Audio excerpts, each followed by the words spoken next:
Okay, so my daughter needed a bookshelf to put all of her books on, and my son, his band practices in our downstairs family room, and they needed a sound absorber. So instead of just building a regular old bookshelf, we built a corner unit because we thought that that would look cool in that space.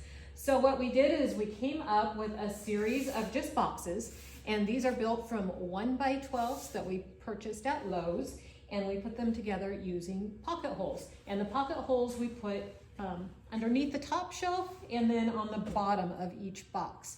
And then my daughter came up with a design, and we put them all together like this, and we used decorative iron pipe to do braces, and also to connect to the boxes where they connect, like here and here and here, we used